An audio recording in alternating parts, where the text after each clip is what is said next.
right. Well, thank you very much. Thank you for having me here again.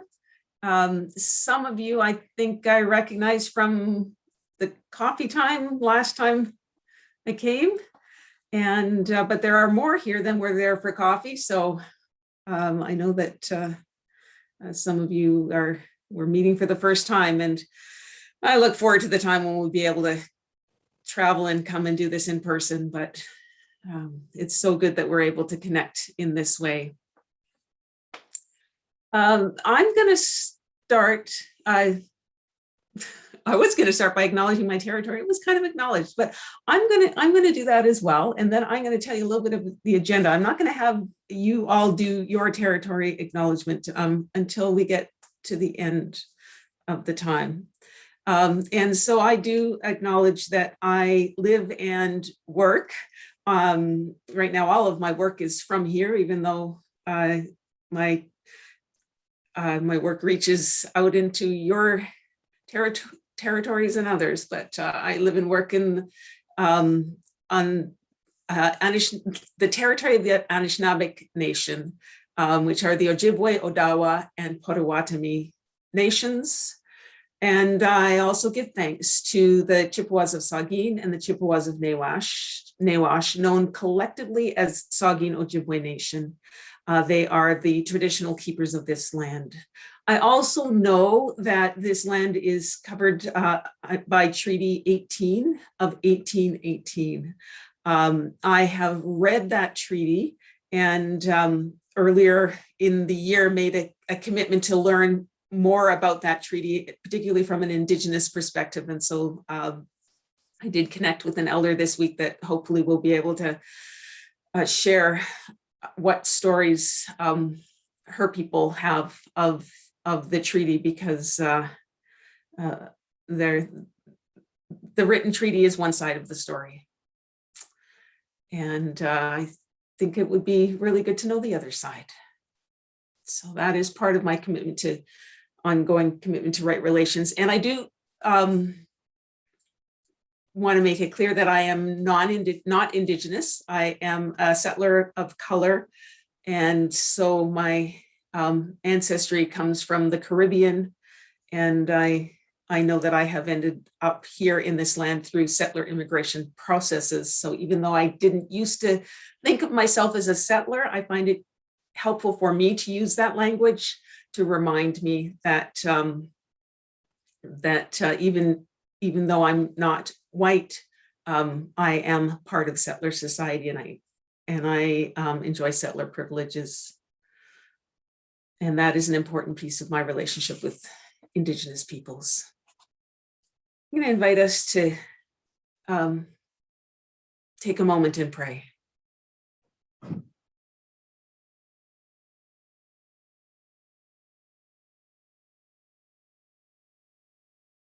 Gracious and loving God, you have created all that we are and all that we know, all that we have and all that we have yet to encounter. You have created. And gracious God, we give thanks to you that you are still creating in us. You are creating a new being. You are teaching and we are learning. You are speaking and we are growing.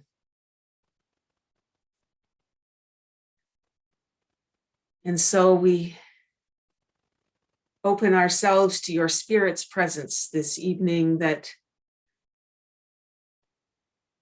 we may attend to the message that you have to offer us this evening.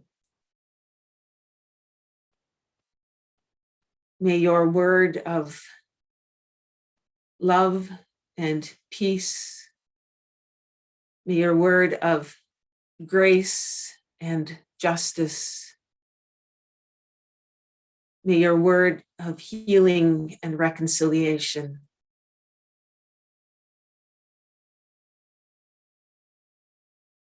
you word that we hear.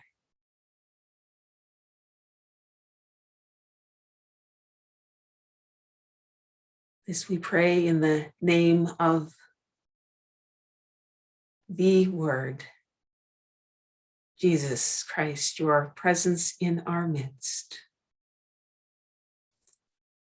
Amen.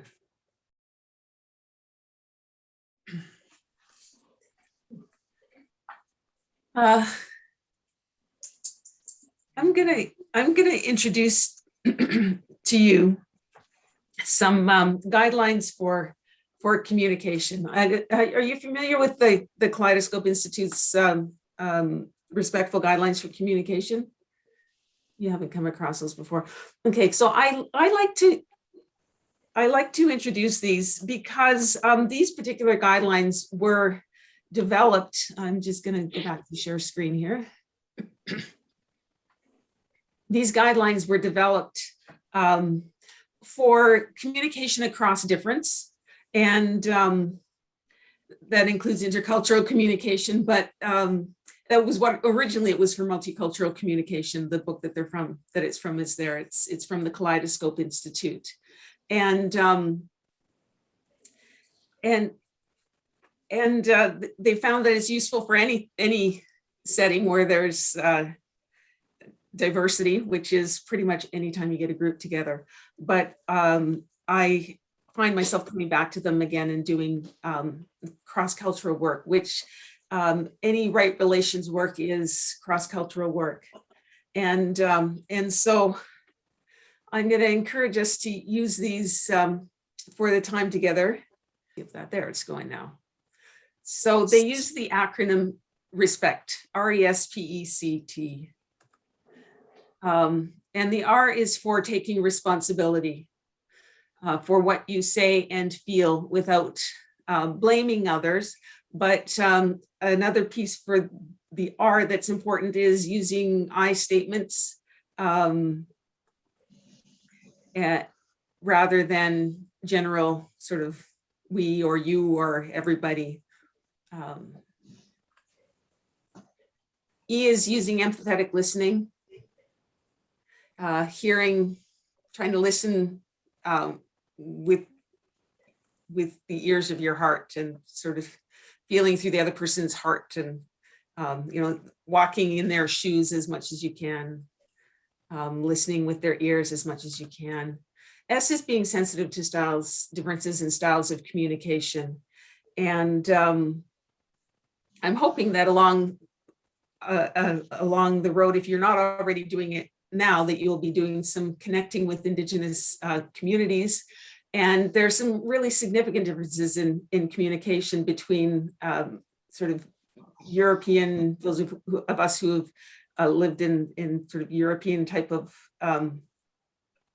society and Indigenous societies. And if you grew up in a different culture, you might have a different sense of communication style. So it's certainly in Indigenous communities, people tend to have more pauses for silence in between speakers, a lot more time for thinking, and some of us who are all raised in the same society have some of these differences. So just noticing that silence means different things to different people. It might mean I'm formulating my thought. It might mean I agree. It might mean I disagree. And some people share in stories. Some have point to point, and some speak in spiral, and eventually they will get to the point that they're working up towards. P is to ponder what you hear and feel before you speak. And it's really good when you're listening to someone else to have a pen and paper, something that you can jot down your thoughts, so that if you have a thought that you don't want to lose, if you jot it down, then it's easier to listen to the person while they're speaking, and then you can come back to your thought later. And sometimes writing it down helps to notice what you're hearing and feeling before you speak. E is to examine your own assumptions and perceptions. C is to keep confidentiality, to share constructively to uphold the well-being of the community. So that doesn't necessarily mean that you don't share. There's sometimes when there are things that you need to share for constructive communication and healthy community. But certainly in this setting, we'll ask that you, when others are sharing stories, that you will not share their story with anybody else unless you get their permission. And T, one, I think sometimes this is the most important one, trust ambiguity, because we're not here to debate who is right or wrong. There can be many different perspectives. We have 4 different gospels because different people in different communities have different experiences of Jesus. And so Jesus looks quite different in John's gospel compared to Mark's gospel in some ways. And, you know, we need to live with that ambiguity because that gives us a little bit more of who, what fullness of truth is. And you can see there's a little picture down there of the elephant, the proverbial, you know, 6 people who can't see who have an elephant, and one says touches touches the trunk and says it's a snake. One touches a tusk and says it's a spear. One touches the ear and says it's a fan. Well, you know, it's a wall, it's a tree, it's a rope. Well, they're all right. So I'm going to ask if you're okay to agree to these guidelines for our time together. And I'm going to stop the share and just ask you to wave or thumbs up, or you're okay with that. And I think I see everybody waving and thumbs up. All right, let me just see if I'm not sure if I need to go back to my PowerPoint at this point. So, yeah, I understand that you have an acknowledgement of territory that you use. And I'm going to ask you a couple of questions and invite you to share in the chat your response. If you're not able to share in the chat, then you can kind of unmute and speak. But there's a lot of us here, so we won't all be able to share. But what valid reasons can you think of? What reasons that you agree with for acknowledging the territory? Why acknowledge the territory? And what concerns do you have? And I'm going to stop that. Are you okay with the questions? Oh, I stopped sharing the wrong way. That's okay.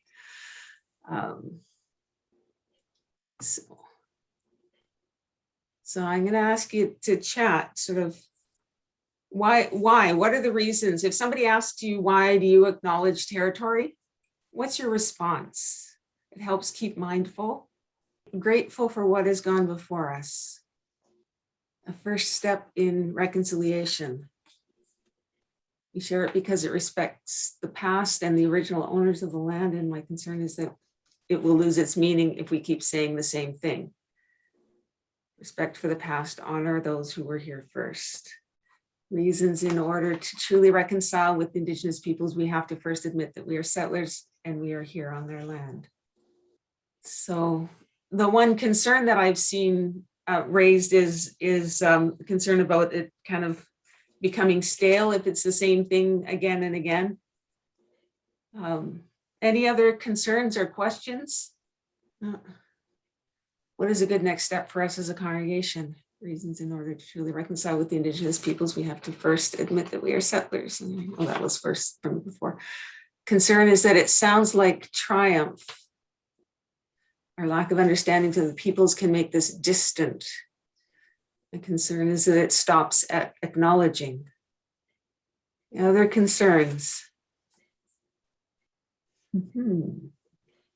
Okay, I'm going to go back to screen sharing. And I apologize, it'll take just a moment because current slide. There we go. I'm trying to get this to work. Valid reasons, concerns. So, it doesn't sound to me like folks are really wondering why. I'm going to go back to see everybody for a moment. I'm not hearing anybody saying why, but I'm hearing concerns about wanting to keep it meaningful as you're going forward. So, yeah, do you have folks that are sort of wondering why you're doing it at all, or is it mostly the concern is that it's the ones that have been raised? And I'm gonna, if you have a response to that, you can either put it in the chat or unmute. Paul, would you like to say? Yeah, I think that the concern is that I'm aware that there are individuals who think that because it's the same wording week after week after week, that it becomes routine and meaningless, and they question whether it has any value. The way we used to do the Lord's Prayer in school and used to sing God Save the Queen, and kids didn't really understand the words, and it didn't have any real import. And that if we're going to do it, shouldn't we do it when it's important, or vary it so that it has some contemporaneous meaning at the time that we do it? And I know there's lots and lots of people outside of Grace who think we're all nuts for doing this, that it's just a waste of time, and why are we wasting government time, school time, church time doing it? And they think it is pointless and meaningless. And I have answers to, I have my own opinion about that, but I wonder if there's something we can say as a church about why we endorse it and we vary it so that it is meaningful. Mm-hmm. Thank you. And I'm seeing a few more things in the chat. So doing it, a bit of doing it because you're told you're supposed to do it, and politically correct, may not fully understand the people we are acknowledging. I wonder, should my family stop saying we lived on this property? Something we owned it. There's a typo, but that we own, feeling that you own it. We thought we bought it. My grandfather bought it in 1900. Mm-hmm. Mm-hmm. Yeah. Now Yeah. I feel guilty saying that.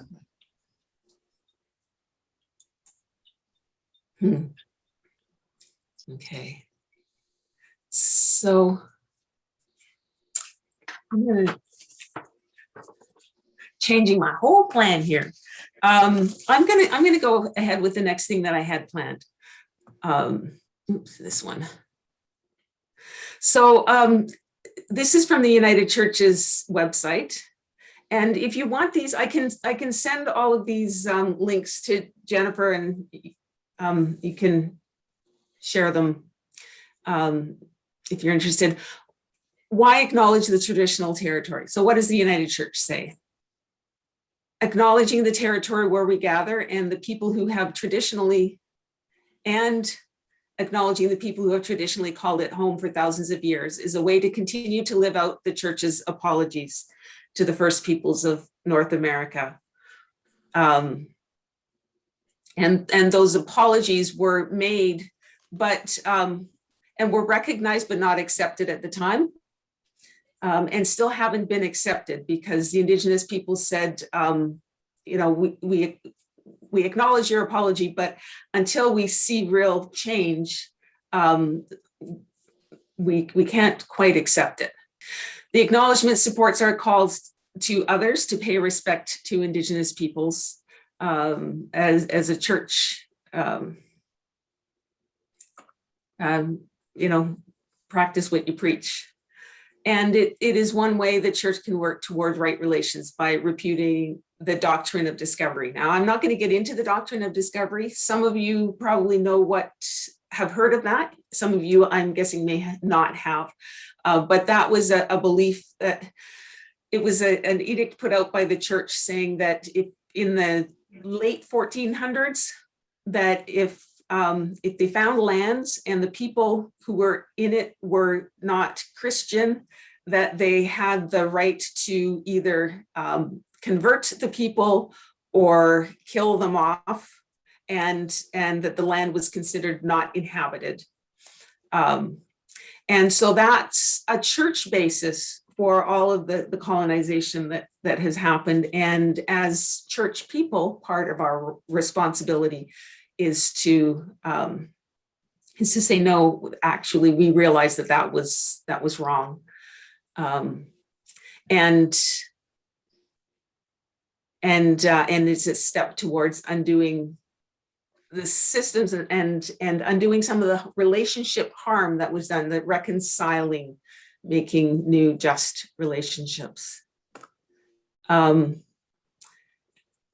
so it was in 2009 that the General Council encouraged communities of faith to recognize the traditional First Territory.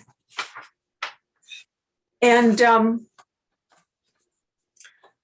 what I heard a lot of you saying in your comments and in the concerns, in your comments, it sounds like what I just shared is what you know.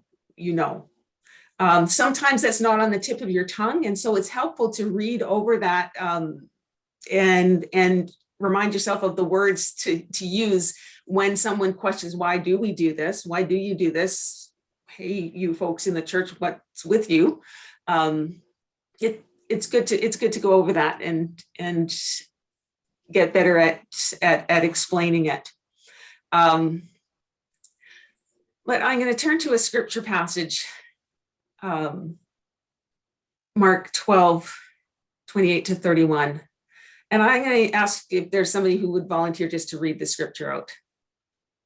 And if you volunteer, you can unmute yourself and read it. Mark 12, 28 to 31. One of the scribes asked Jesus, which commandment is the first of all? Jesus answered, the first is, hear, O Israel, the Lord our God, the Lord is one. You shall love the Lord your God with all your heart and with all your soul and with all your mind and with all your strength. The second is this, you shall love your neighbor as yourself. There is no other commandment greater than these. That's as far as my screen goes. That's as far as the scripture goes. Okay. Thank you. Thank you, Janet. So the question at the top, what does this say about relationships? And again, I'll invite you to put it in the chat. And please, if you're not able to use the chat, don't let that exclude you from sharing your thoughts. So you can unmute and share if you don't have chat. How do you use the chat? Are you on a computer? Yes. So if you go, probably at the bottom, there's some Participants chat, share screen, record, and yeah, so on. so the one that says chat, if you click on chat, and a little box will appear. Has it appeared? Mhm. And then at the bottom, Oh, type message here. it says type message here. Now, before you type, take a look and make sure that it says to everyone. Yeah, it does. Yeah. And you can also do individual chats to individual people. So if you just want to make sure that it's going to everyone. So yep, you just type in there, and as soon as you hit enter, it will go to everybody. So if you try to make a line, hitting enter won't work. And you don't need to worry about this, it's too complex, but if you want to put a line in your chat, if you hold down shift and hit enter, it'll give a new line without sending the whole thing out. So if you're just trying to chat, just type test and put enter and see how it works. Type test. Yep. And then I push enter. Mm-hmm. And there it is. So Okay. Can I type what I really want to? absolutely. Yeah. Yeah. So what does this passage say about relationships? And I might ask you more particularly, what relationships are indicated here? Community is important. We all live in relational situations, and expectations are that we love each other. Aside from loving God, loving our neighbor is the most important. Thus, we need to love all our neighbors, not just the ones we know. I think some people are typing still, so I'll give you a moment. So one important thing about loving your neighbor that I see was kind of highlighted here was highlighted in the comments that you've made, was about knowing your neighbor as well. You know, and it's there's an extent to which you can love someone that you don't know, but then for it to go that next level, that connection needs to happen. We don't pick and choose who we consider our neighbors. We need to love them all. Aside from loving God, loving our neighbors is the most important.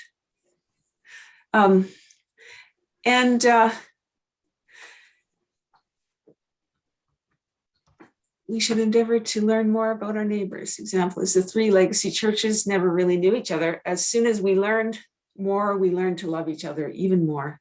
Maybe this connection needs to be a focus of other people's. So there is both, right? There's the loving yourself as well as loving your neighbor. And it actually kind of has your relationship with yourself as kind of a basis for your relationship with others. One of the things that one of your comments showed, and I'm going to just go back to sharing the screen. All right, sorry, I'm going to stop sharing the screen so I can see everybody is what I meant. And I had a thought, and all of that tech connections threw it out of my mind. So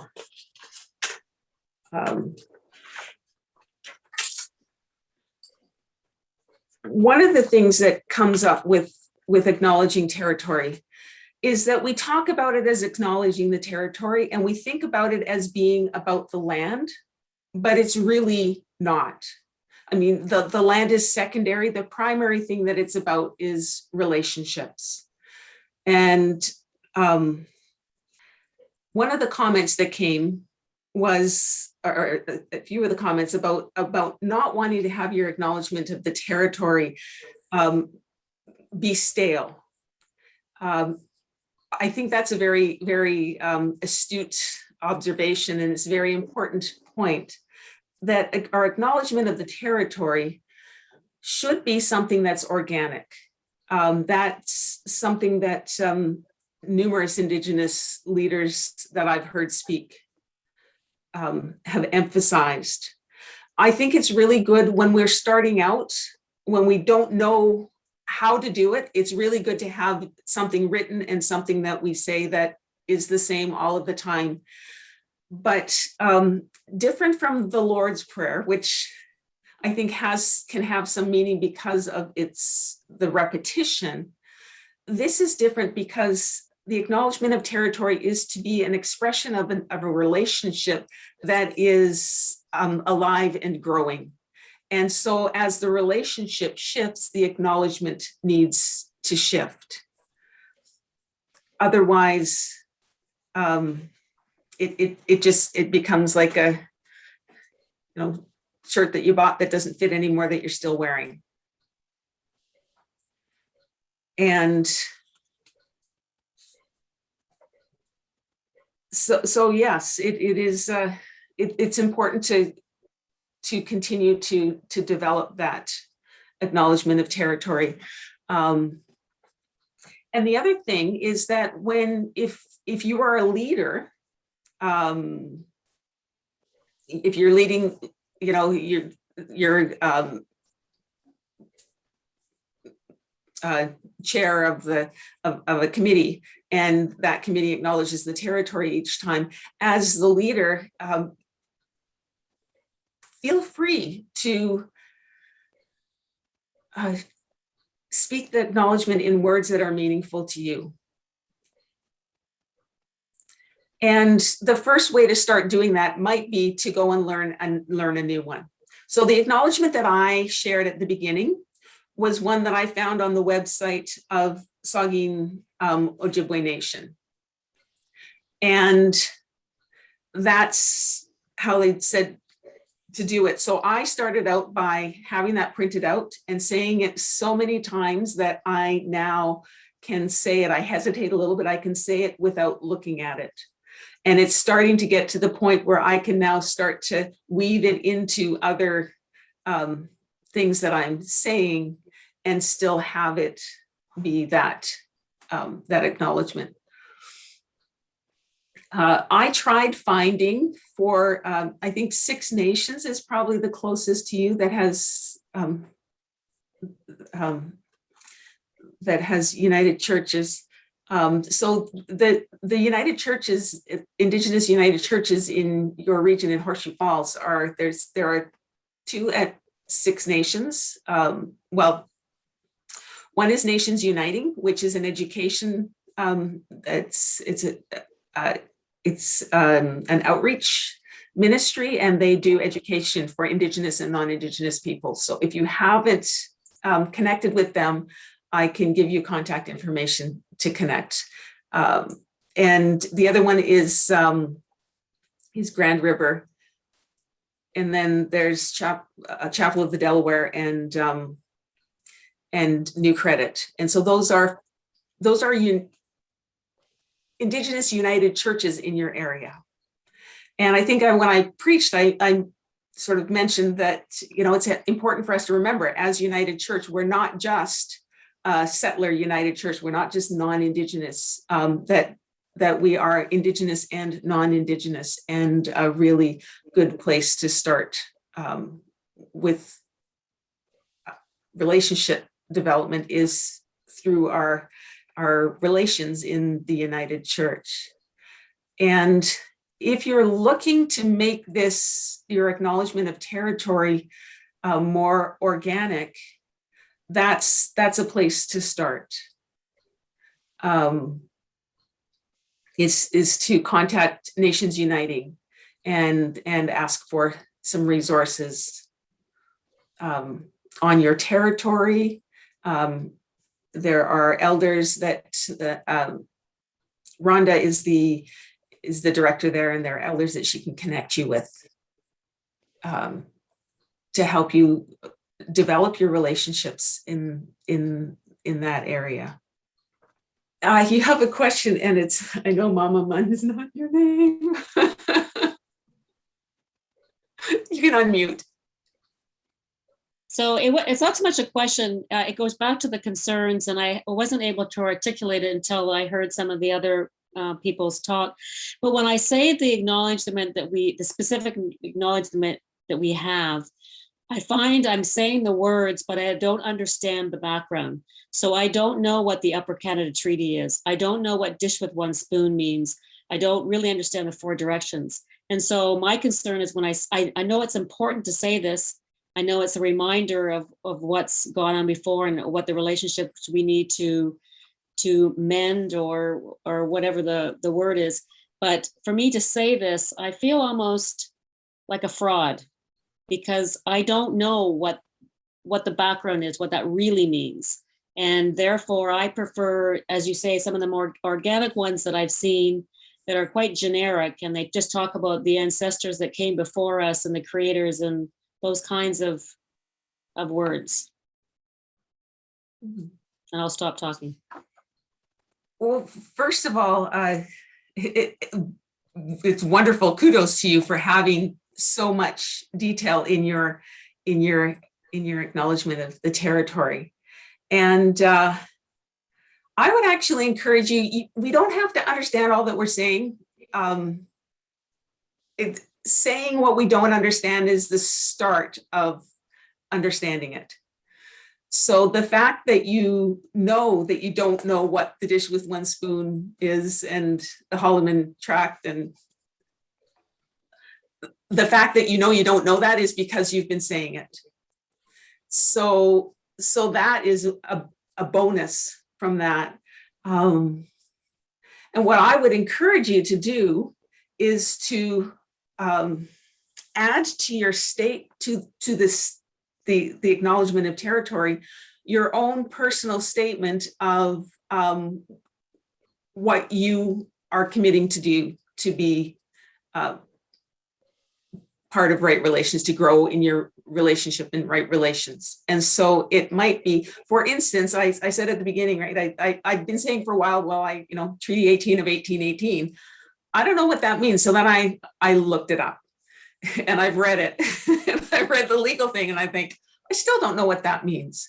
So then I made a commitment to find out more about it. And I'm still at that point with that particular commitment. But I think it's okay to be saying what you don't know if you're trusting the elders in your midst, or the elders in the Indigenous communities who've given that to you to say, to trust it as something that's important to say, and know that your authenticity can come in your personal statement. And as you live into the promises that you make, your sense of your own personal acknowledgement of territory will grow and shift. Is that helpful? Jennifer. Hi, just a question. So we were talking about the nations uniting in the Grand River. Our church is actually on the Mississaugas of the credit territory. Does that matter, do you think, or would those people still be helpful to us for resources? They would absolutely be helpful. Yes. Okay, good. Yeah, most definitely. Okay, I'm going to take just a moment, look at what I have that I thought I might do. And I'm glad that the Spirit is moving in our midst. I had some things planned that I knew I had more than I could use. And there's been a lot of good conversation that's come up. On the note of, so I own this land, and I think I mentioned that in the sermon that I preached in the summer. It's an ongoing learning process, and my experience of most, when I've had engagement with Indigenous peoples, I don't get it. I haven't had a sense of them saying, we want our land back. I want you to get out of your house and I want to, tear down your house and reclaim it for our purposes. There are places where, land is being sold that hasn't been, that hasn't followed the treaties and agreements that have happened, and so those are being disputed. But I, for the most part, I haven't at all come across anybody that's saying, get out of your house, we want it back. In fact, I've known of churches who've said to First Nations, we want to give you this land, and they're like, no, that's not what we want. What I hear being called for is right relation, and is to listen. When I've asked the Indigenous communities of the faith, what would you like me to say to the settler churches? They say, we would like them to hear our voice. We would like you to listen. And so to create opportunities to listen is the just response. So I think it's helpful to recognize, right, for me to recognize, okay, I'm on land that was included in Treaty 18 of 1818. We know what was written down because it's there's a record, but I don't yet know what would have been the understanding of the Indigenous peoples who didn't read what was written down, who were going by a verbal understanding, you know, how honest or dishonest was that transaction? I don't know. So even though there's a treaty, am I on stolen land? Probably to a certain extent. So the next step is to get to know the people who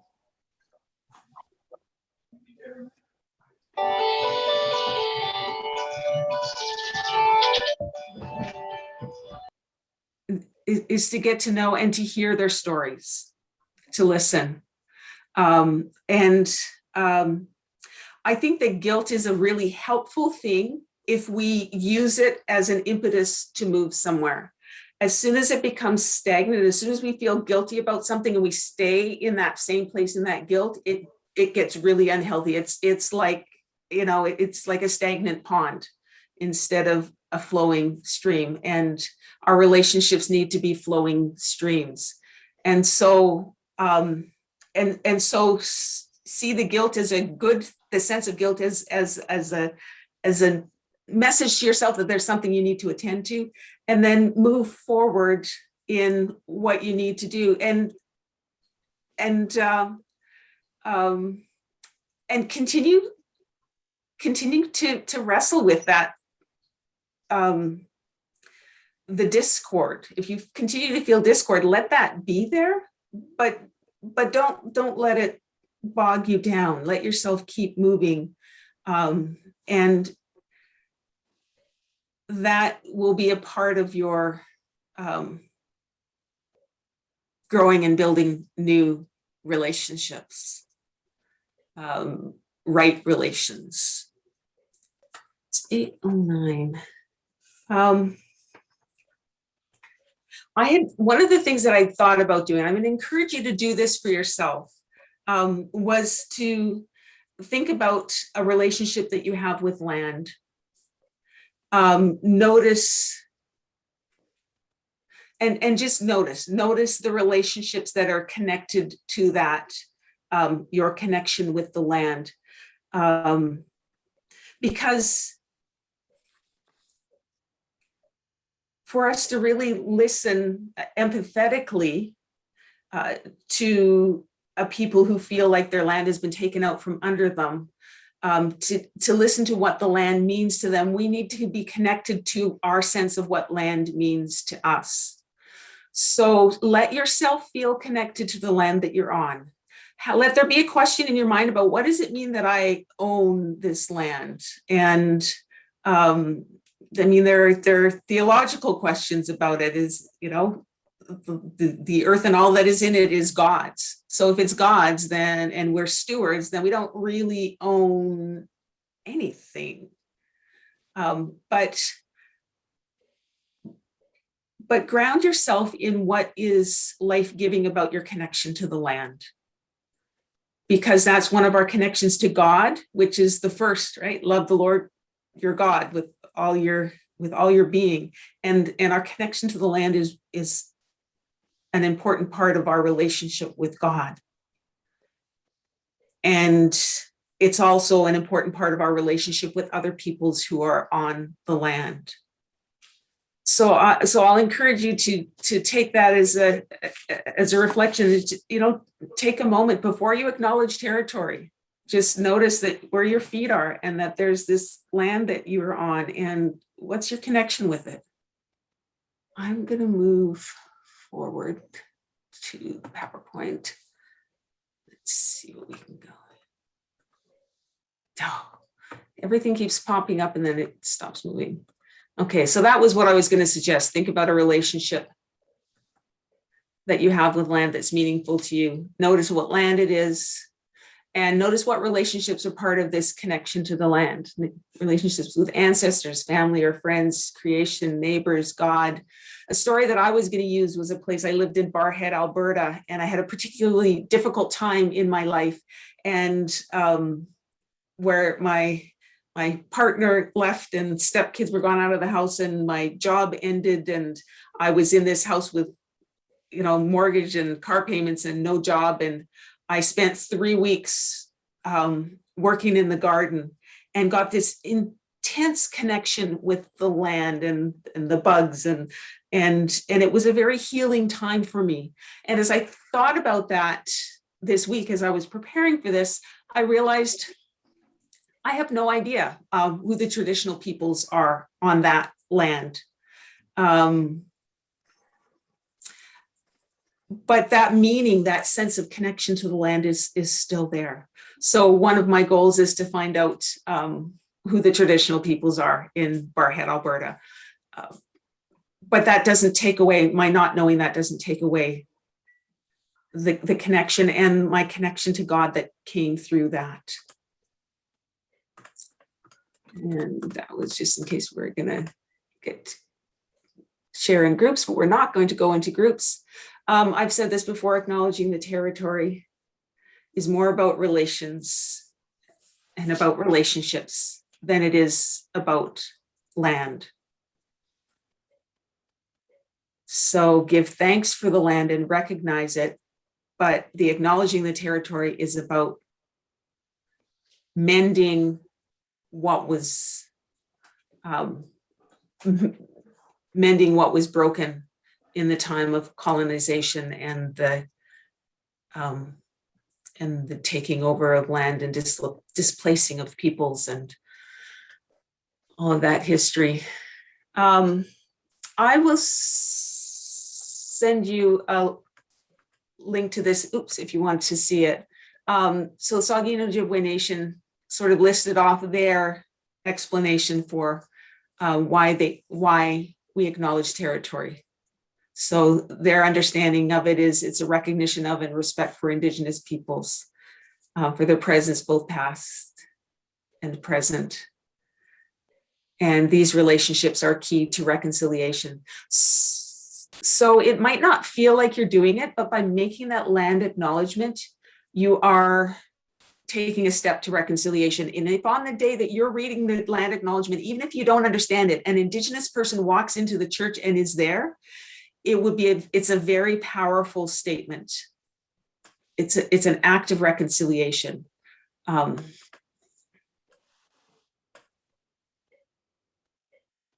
And so some descriptions of what is a land acknowledgement and a little bit more of an explanation for why we acknowledge, to recognize that it's an expression of gratitude and appreciation to those whose territory you reside on, and a way of honoring the Aboriginal people who have been on that land since before the written history that we have, to understand the long-standing history that has brought you to reside in the land.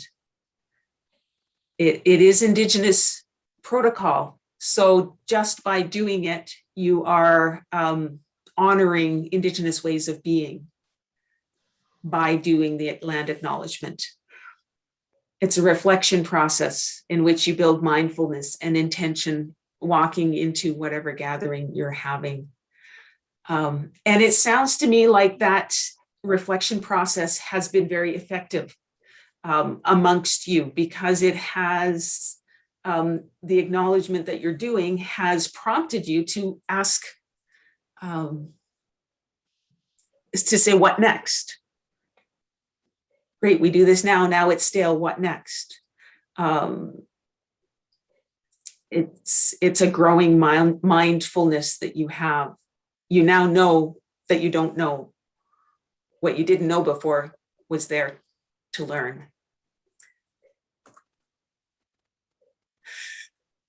So I'm going to ask us to build a group acknowledgement of territory. And I'm going to stop the share. Oh, no, I'm going to start the share again because I have some points listed off. So if you've got a pen and paper, you might want to jot the points down. So these are some things that you can do in the acknowledging of the territory. You acknowledge the land. I'm having trouble with the technology. There we go. Acknowledge the land. Acknowledge the people or peoples. And it might be more, there might be some historic peoples and then the more current, more recent ones, but acknowledge what you know, acknowledge the peoples, acknowledge the treaties or proclamations, which you're already doing. And then make a commitment to ongoing reconciliation. So I'm actually going to leave that up and I'm going to invite you to type into the chat. You can do one at a time. I'm going to let you make it whatever works for you. You might just do one and then the next and then the next and the next, or you might do them all and enter it. You might do them in different orders. The most important one at this point is if you were only to do one, it would be that making a commitment to ongoing reconciliation because we've been doing the other parts of the acknowledgement. Well, maybe not. A place that people start at is saying, well, I know I'm on Indigenous land. I don't know who those people are. I don't know what treaties there are or aren't. And so my commitment is to learn. There's been stuff coming in the chat that I haven't seen. Wow. Pronunciation and familiarity with the words are important to maintain credibility. So the dish with one wampum. Yes, the question is it really necessary to say that it was the dish with one spoon wampum agreement? And is there a picture of this wampum? Yes, that is there. I don't have that here, but you would certainly be able to get that by connecting with Nations Uniting, who created the current version being used. That's the version of your acknowledgement of territory. Because the credits CNE display. Very interesting. They were so friendly. So acknowledge the land of the people. So what you know of the people, if you're just repeating what is in the acknowledgement of territory that you've been using, go ahead and put it. If all that you can remember is that there are Indigenous peoples, go ahead and put in what your acknowledgement is. Is this on the lands that were part of the treaty lands and the territory? This is under the credit and we strive for more. Okay, so Mark, is that your congregation's acknowledgement? Oh, sorry, I thought you were asking us to write something. My hope for education on this is to understand how to say something without being wrong, because we are so afraid these days of being wrong that it doesn't allow us to be honest. And so what I wrote was, I understand little, small, tiny pieces, and that all I really seek to do is to learn more about the people that I should build right relations with, as opposed to just being ignorant of it, which is what I've been for most of my life. Mm-hmm. And yeah, so I had a previous acknowledgement of territory that I was corrected on, which is why I went and found this other one from Saugeen Nation. And that's part of learning. And if you can preface it with, the teaching that I've learned is this, which is a way of acknowledging that it's part of an organic learning process. So instead of saying this is absolute fact, and that's a way, that's a piece of decolonizing, to say, instead of needing to know the facts, to say, to the best of my knowledge, this is it. And then what you said is true. To the best of your knowledge, that is it. And if it's incorrect, then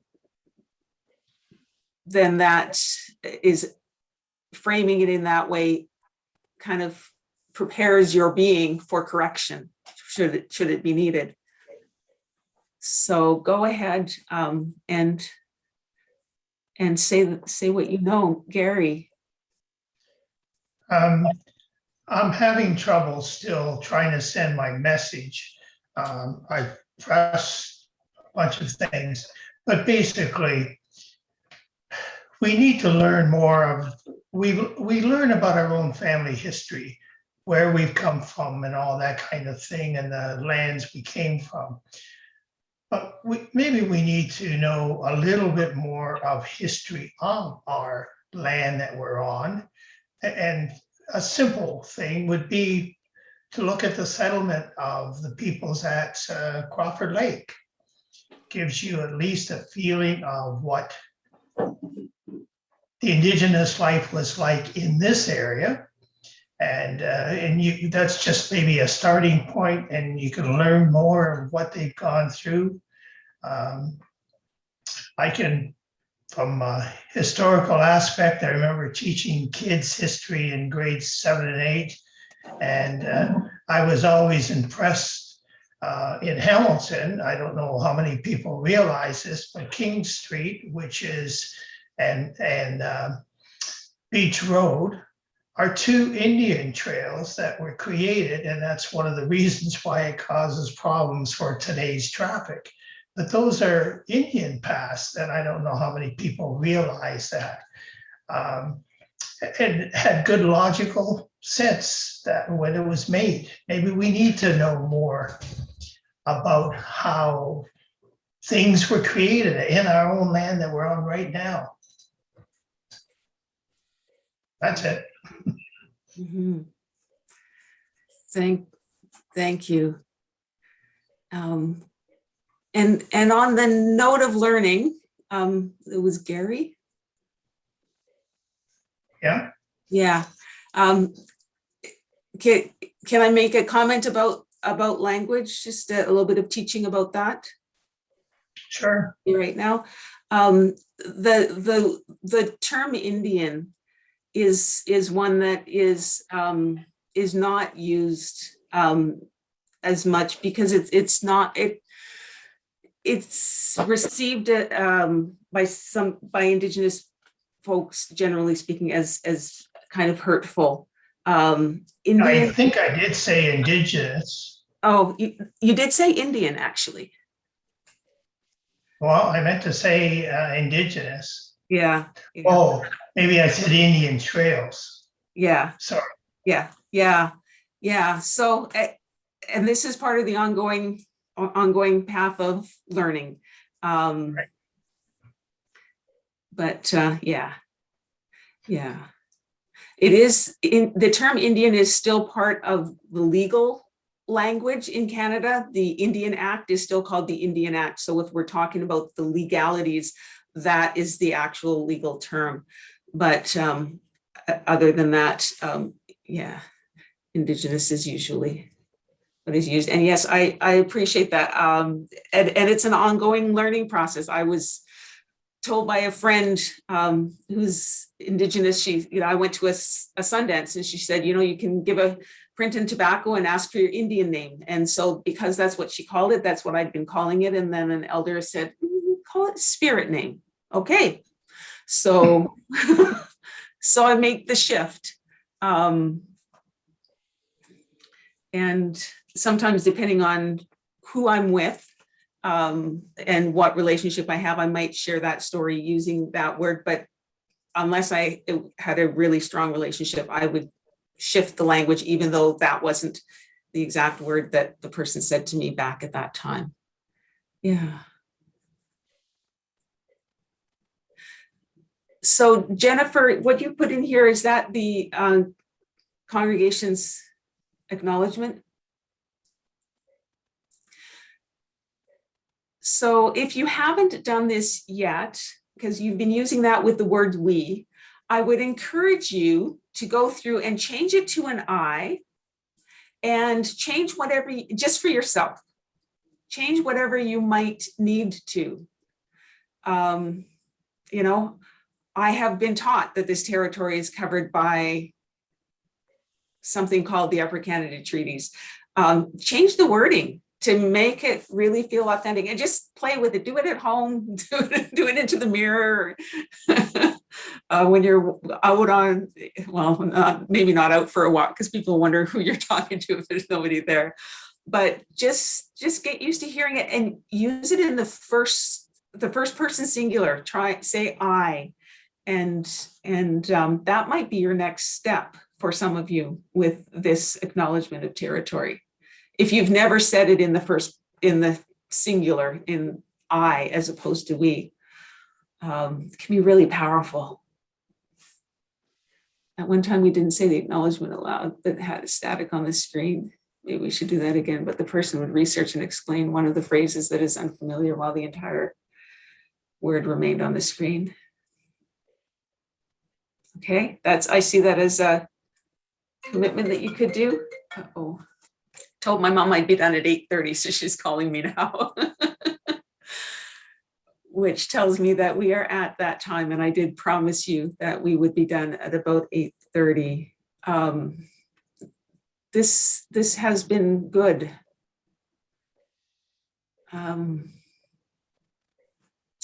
I feel very encouraged and inspired by the way your congregation has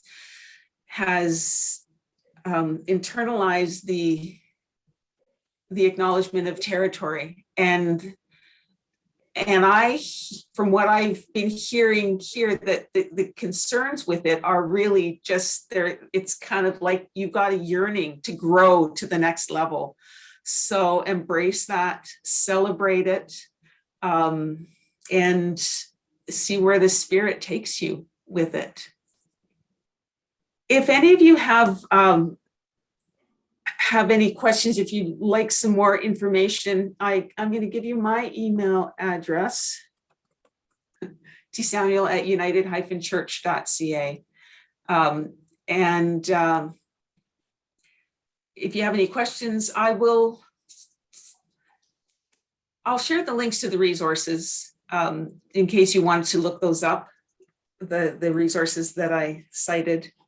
And but I have a feeling that you folks are far beyond that. So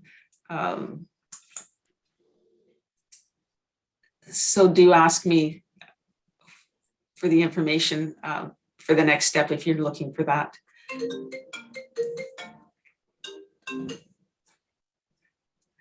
She's not used to me hanging up on her. I'll tell her that y'all heard her phoning.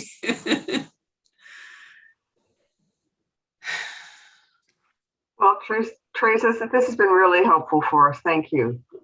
We really appreciate your taking the time to share your knowledge with us and help us figure out how we're going to learn and grow and move forward with this. So we really do appreciate that. Thank you.